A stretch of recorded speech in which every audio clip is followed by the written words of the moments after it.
ఈ వీడియో ఆసాంతం చూస్తేనే నేను చెప్పే అంశంపై పూర్తి అవగాహన వస్తుంది. నచ్చితే లైక్ చేయండి. మీ అభిప్రాయాలను కామెంట్ల రూపంలో మాకు తెలపండి. కొత్తగా చూస్తున్న వాళ్ళైతే సబ్స్క్రైబ్ చేసుకోవడం మరవకండి. తెలంగాణ అసెంబ్లీకి 9 నెలల క్రితం జరిగిన ముక్కోనపు ఎన్నికల్లో కాంగ్రెస్ పార్టీ అధికారాన్ని దక్కించుకున్నది.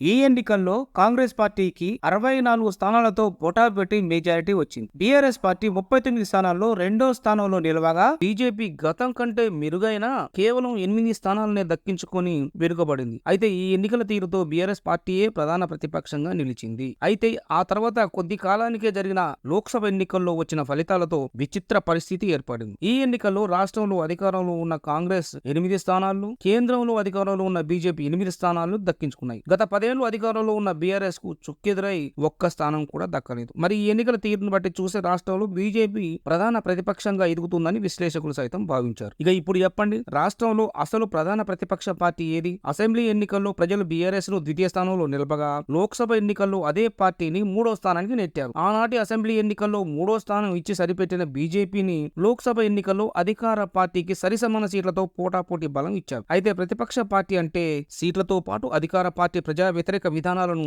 ఎండగట్టే విషయంలో బాధ్యతాయుతంగా వ్యవహరిస్తూ ప్రజలకు భరోసా ఇచ్చే పార్టీని ప్రతిపక్ష పార్టీగా ప్రజలు గుర్తిస్తారు. అందుకే రెండు ఎన్నికల్లో వైరుధ్యం కనిపిస్తుండటంతో ప్రజలు ఎవరిని ప్రధాన ప్రతిపక్షంగా గుర్తిస్తున్నారో అర్థం కాని పరిస్థితి ఏర్పడింది. లోక్సభ ఎన్నికల తర్వాత రాష్ట్రంలో మారిన పరిణామాలతో క్రమంగా ప్రజల మైండ్ సెట్ కూడా మారుతూ వస్తున్నది. ఈ దశలో రాష్ట్ర ప్రభుత్వ వైఖరి, అనుసరిస్తున్న విధానాలు, పాలసీలు, కేంద్రంతో సంబంధాలు, ప్రజావసరాలు తీర్చడంలో ఇచ్చిన హామీల అమలు విధానాలపై విపక్షంగా ప్రధాన పాత్ర ఎవరు పోషిస్తున్నారు, ప్రజలు ఎవరిని ప్రత్యామ్నాయంగా గుర్తిస్తున్నారు అన్న విషయాలపై ప్రధాన ప్రతిపక్షం ఏదో తేలిపోతుంది. రాష్ట్ర ముఖ్యమంత్రి రేవంత్ రెడ్డి వైఖరిపైన ఈ ప్రాధాన్యం ఉంటుంది. ఈ దశలో అటు బీఆర్ఎస్ ఇటు బీజేపీ వైఖరులు, తీసుకున్న నిర్ణయాలు, పాటించిన విధానం, నేతల ఆచరణపై ప్రజలు ఇప్పటికీ ఓ నిర్ణయానికి వచ్చి ఉంటారు. ముందుగా ముఖ్యమంత్రి రేవంత్ రెడ్డి తొలినాల నుంచి బీఆర్ఎస్ పై తీవ్ర స్వరంతో విమర్శల వర్షం కురిపిస్తూ ప్రధాన శత్రువుగా భావిస్తూ వస్తున్నారు. ఆ పార్టీ ముఖ్య నేతలైన కేసీఆర్, కేటీఆర్, హరీష్ రావుపై తీవ్ర పదజాలంతో దూషణల పర్వాన్ని కొనసాగిస్తూనే ఉన్నారు. ఎక్కడికెళ్లినా అక్కడి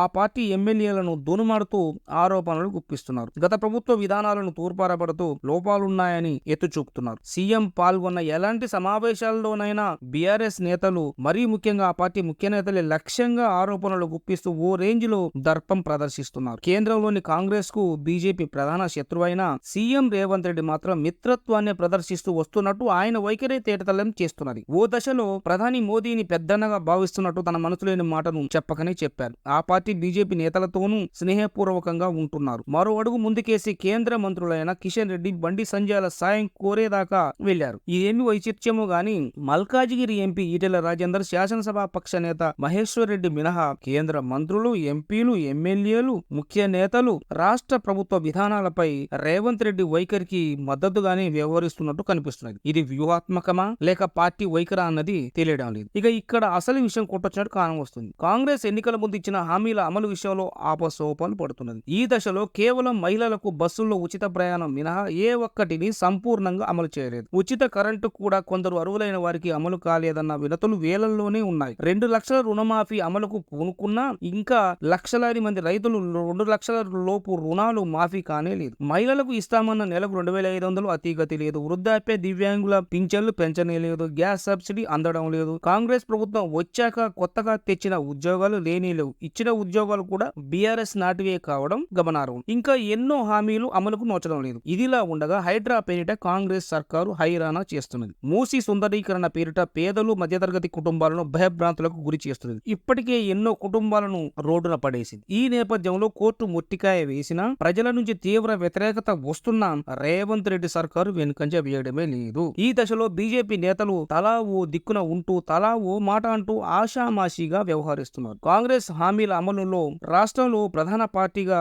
స్పందించాల్సినంత స్పందించడం లేదని బీజేపీ నేతల వైఖరే తెలుపుతున్నది. రైతు రుణమాఫీపై రైతులంతా గగ్గోలు పెడుతున్నా ఎక్కడా కనీసం స్పందించిన పాపాన పోలేదని రైతులే చెప్తున్నారు. హైడ్రా విషయంలో ఈటెల మినహా ఇతర నేతలంతా కాంగ్రెస్ సర్కారుకు మద్దతు ఇస్తూ వచ్చారు. తమ బాధలను పట్టించుకోవడం లేదని బాధిత ప్రజలే చెప్పుకుంటున్నారు. వరదల సమయంలోనూ బీజేపీ అనే పార్టీ ఉన్నదా అన్న అనుమానం కలిగేలా ఆ పార్టీ స్పందనే కరువైంది. ఇతర హామీల అమలు గురించి ఓ విపక్ష పార్టీగా తనదైన పాత్ర సరైన రీతిలో పోషించడం లేదని విశ్లేషకులు అంటున్నారు. ఇక బీఆర్ఎస్ పార్టీ ప్రభుత్వ విధానాలపై బాణువుల గలం వినిపిస్తున్నది. ప్రభుత్వ హామీలపై నిత్యం ప్రశ్నల వర్షం కురిపిస్తున్నది. రైతు రుణమాఫీపై రాష్ట్ర వ్యాప్తంగా పోరాటమే నడిపింది. ఎక్కడికక్కడ ప్రజా వ్యతిరేక విధానాలపై ఆ పార్టీ నేతలు స్పందిస్తూ వస్తున్నారు. వరదల సమయంలో బాధితులకు అండగా నిలిచి సాయం చేసింది. సాయంపై ప్రభుత్వంపై ఒత్తిడి తెచ్చింది. హైడ్రా విషయంలోనూ ప్రభుత్వ దమన నీతిపై పోరుబాట పట్టింది. బాధిత కుటుంబాలకు భరోసా కల్పించింది. ఈ దశలో బాధితులంతా బీఆర్ఎస్ రాష్ట్ర కార్యాలయమైన తెలంగాణ భవన్కు వరుస కట్టారు. వారికి అండగా ఉంటామని, న్యాయ సాయం చేస్తామని హామీ ఇచ్చారు. కేటీఆర్, హరీష్ రావు, సబితా ఇంద్రెడ్డి, ఇతర ఎమ్మెల్యేలు నిత్యం హైడ్రా మూసీ బాధితుల పక్షాన